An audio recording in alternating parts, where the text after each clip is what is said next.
The current Conservative government is very concerned with providing leaner government, less government, and smaller social programs. What about you? What would you do? Yeah, we do have to have leaner government. We have to have smaller government. We have to reinvent government right from the ground floor up. People of Ontario, I think, have said loud and clear that they're taxed high enough. They don't want any of their taxes to go up. But I think the difference, what distinguishes us, is we do believe there's a role for government. We do believe that government and society has an obligation to the most vulnerable among us. We do believe that we need a first-rate public health care system, and we do believe that there's a place for good public education in Ontario. And as Liberals, and as a Liberal leader, and as a Premier of this province, I'd be prepared to invest in those things. If it took me a couple of years longer to balance the budget, fair enough. Dalton, leaner government. Sure, we're all for leaner government. Who isn't today?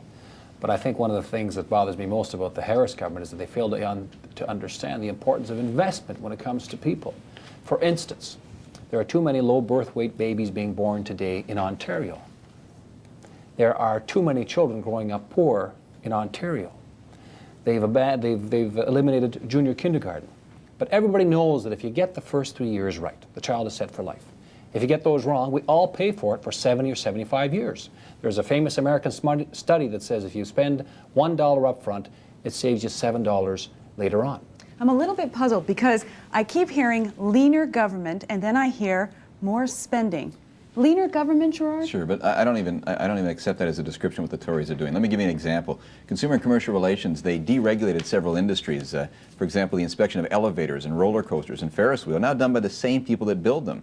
Now that's consumer safety at risk, I think, but it also shows the recklessness of the government because it cost them $9 million. That's how much more they were making in the fees they were collecting than the regulation costs. And it just, there isn't a magic formula that you can take, especially from the top, especially this kind of statist approach. You have to put government, I think, on a different kind of footing. We have to look at what we want it to accomplish. There are means by which, because we're forced to, we're compelled by the public finance problems we have to find ways to do it, but we have to have the objectives there in front of people. What do you want government to accomplish, Gerard? I want government to accomplish a basic degree of facilitation for the average citizen. We believe that people should Hold on. A basic degree of facilitating people to get there to their potential. That means education. That means a first-class healthcare system. It means some level of opportunity. We haven't broached that very much here tonight. We talked a little bit about welfare. Welfare, I think, is the program of the past. We have to look at how are people going to participate in society. We have a structural problem here with jobs. It wasn't in the drinking system that people got lazy. We have to get after these problems and see them in the proper way.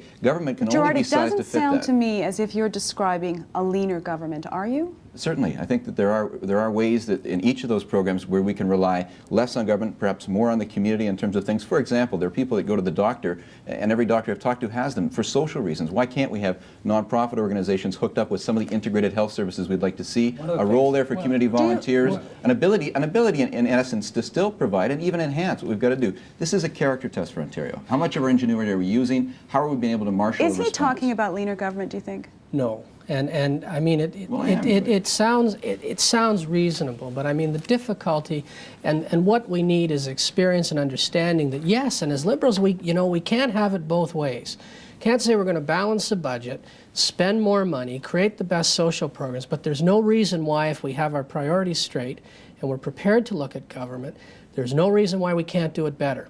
Well, and one of the things that specifics, and the specifics are what people want to hear. We've increased spending in health care 56%, from $11 billion to $17.5 billion. And there's very few people in that system. The doctors now have come out and said they're underfunded, but very few people don't believe that there's some of those things that can change. There's a 200% increase in long-term care. We need to look at how that service has been developed. Doctors walk out on you, Gerard. What do? Do you pay them more money? You've got to come up with a more creative way to do government. Absolutely. And we can't go back to the old ways where we throw money at problems. That's no longer acceptable. We just haven't got the money, and the taxpayers aren't going to give us any more, and they're not prepared to allow us to go and borrow more. So excuse me, let me put this on the floor. Is it possible then that Mr. Kennedy over here is a little too left for the party, a little too left for what you're talking about? Well, I'm not prepared to characterize what Gerard talks about. I'd like to talk about what I talk about. No, I'd like someone to answer the question. How about you, Dwight? I think we have differences of view on a number of issues, and I think that we have a number of different ideas. And I think we'll put them all together and we'll beat Mike Harris in 1999. And we will debate these issues. You know, because I'd just like to say that you may not be willing to say it here, but there definitely are whisperings out there, I'm sure, Gerard, that you're aware of it.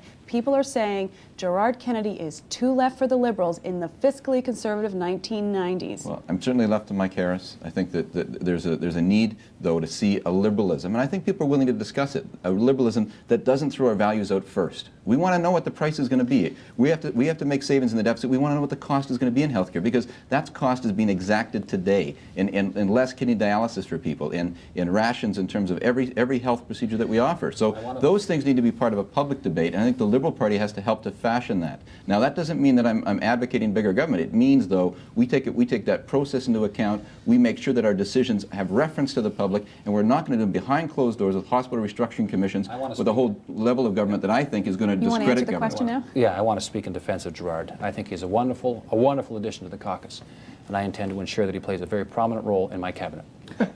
Well, you know, the essential issue is that my endorsement.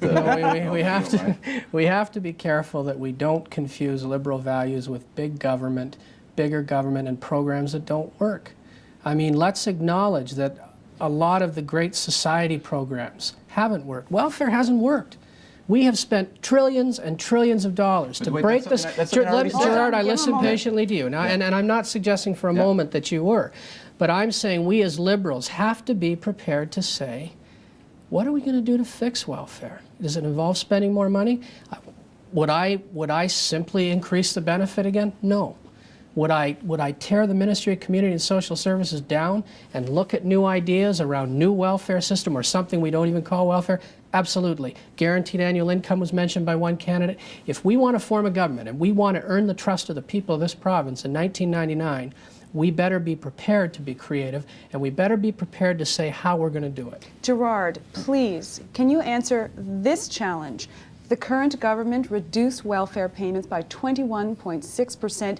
You were well acquainted with some of the people who took that hit because you used to run a food bank. Would you increase the welfare rates if you were elected? I would set welfare rates differently, and some of them would have to go up. You cannot justify the kind of money that people are living on today. If my colleagues, I don't believe, want to see hungry kids here. I know this government, you might even start it off that way, but we got to come to terms with that. People want to see straight talk from the Liberal Party. I think they're not getting it now. They realize from this government they had a comic book revolution. Their numbers don't add up, but also the social costs that are being tucked away. We have to deal with. Would you restore the 21.6% cut that much? Would you restore that much? What I would do, because we need the public support for whatever, and I think there are different programs that will replace welfare. We would set it in communities based on the cost in those communities and based on community standards that are set there. I've always felt that this is the way to do it, to say whether people should afford a telephone, should they be able to have enough money for rent, and so on. And that will. I want to be clear on that, because it would, in some cases, mean welfare rates will go up. Would welfare rates go up under a Premier McGuinty? I'd have to look and see what the impact of the cuts have truly been. I've heard all kinds of opinions put forward and theories advanced, but I have not, in fact, seen a concrete study which confirms what it is that's happening out there on the streets. I think it's very important for us as Liberals to be honest. All right? You know, for every complex problem, there's a solution that is neat and simple and completely wrong. And it's very tempting for me at this point to say, by all means, we're going to raise welfare payments. But the fact of the matter is, we have to wait and see what the revenues are in 1999. We have to see what the impact of the cuts are. My instincts tell me that, particularly when it comes to children, that the Tories have made a very, very serious mistake. But it's important as well to understand that when it comes to 1999, if we're going to form the government, if we're going to have a chance at forming the government, there can be no issue whatsoever but that we are fiscally responsible. Right, but I think, look, we got to deal with the question here. It's not welfare rates. That's the government's question. They cut rates. They've got some political credit for it, but they haven't dealt with the fact that there's 11% of the population on welfare. And the reasons for that are various. It's a large group of the population, and that's where we need to go. We need to look at the different programs that would bring people off of assistance more quickly. And there are ways to do that. There are people that are stuck on there now because they've been cut off, as one of our colleagues mentioned, from going to school. Their daycare is cheaper than welfare. I don't think we should have any hesitation about moving the dollars to there and making sure that works. So let's move our discussion. Let's talk about some of the other programs that were cut. have been cut. Which programs would you restore? Let's think, for example, of junior kindergarten, no longer mandatory. Would it be mandatory under a Liberal government? In my view, yes. I've read all the studies, I've seen all the dollar figures, but what convinced me the most was my own little boy who went through a junior kindergarten program, and what I saw in him was the kind of growth that's been evidenced in these studies. And those are investments, and if it takes us a couple of years longer to balance the budget, so be it. I mean, if we are going to maintain a competitive advantage in our education system, in our human growth potential, we're going to have to make those investments. Yeah, I agree entirely with Dwight. The single most important tool that we could have to ensure that we are a success in the 21st century in this new economy is an educated workforce, and that starts with junior kindergarten, clearly. I think I'm... You're going to get consensus on that. Yeah. Everything we know about the development of young kids means it's a good investment for government, that there is a dividend to pay. My wife is an early childhood educator. We know that the interventions made there are saving a whole lot of money further on. And it's where we have to go. Those are the kind of directions Liberals are going to have to be clear about and have to persuade people. But this is not about new government money. It's about putting the money where it's going to have some benefit to us because we're facing new times. Okay, this let's is try about some more. stress Workers' and strains we didn't face compensation. before. Just seen the rates are coming down. Would you keep them where they are, or would you bring them back up? Dwight? Stay where they're at. That system is in place in most other jurisdictions. Now, what we wouldn't do different is affect the pensioners. That's where the difference is. And there are a number of other issues around that. The management of the investment fund, all these sorts of things. The board is on a firm financial footing without the gross cuts they're making to indexation of pensioners. That's where the difference of opinion lies, and that's where the debate ought to be around. Dalton, the Conservative government is making changes to workers' compensation. Would you keep them?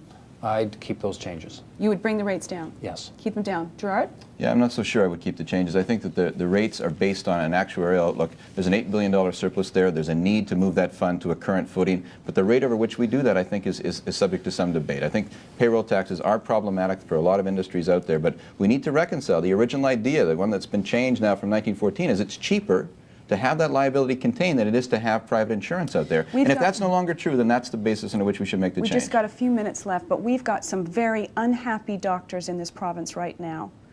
What would you do about them, Dwight? Doctors and governments are always going to have a tough relationship. They had a tough relationship with our government. They had a tough relationship with the NDP. They had a tough relationship with the Tories. I would not have done what the Tories did in Bill 26 and taken away the OMA's right to negotiate a fee schedule. That poisoned the well, I think, for however long this government's in office. But let's acknowledge that whenever you have a situation where you're negotiating fees and income, there's going to be tough discussions. More money for the doctors, Dwight? Negotiations to make the best use of all the health care dollars in our system. Does that mean no more money for the doctors? It means tough negotiations. And it means that the interests of the Premier and the province and the broader public aren't necessarily the same as the doctors and vice versa.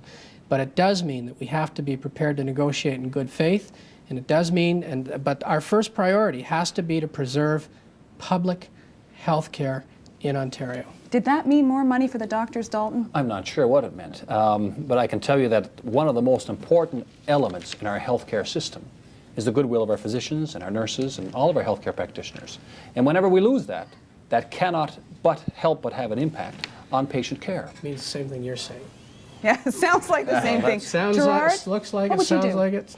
Well, I wouldn't say that there's more money for doctors because I don't know that there is. There was a 5% cut last year. There's more in effective terms for people. But in terms of building the respect of doctors, there's a reason they're leaving the province now. They feel there's no future for this system. And I think to be able to bring them to the table, we can't categorically say that there won't be dollars there if they're prepared to be salaried, if they're prepared to be in a roster system, if they're prepared to have some give and take about the ways that new doctors can be worked in, because quite frankly, our whole society is doing that, cutting out new doctors. I think so we have to find a way to get them back to a certain kind of table. I think frankly the Liberal Party can play that role even in opposition because this government isn't listening. Support Ontario's public television. Donate at tvo.org.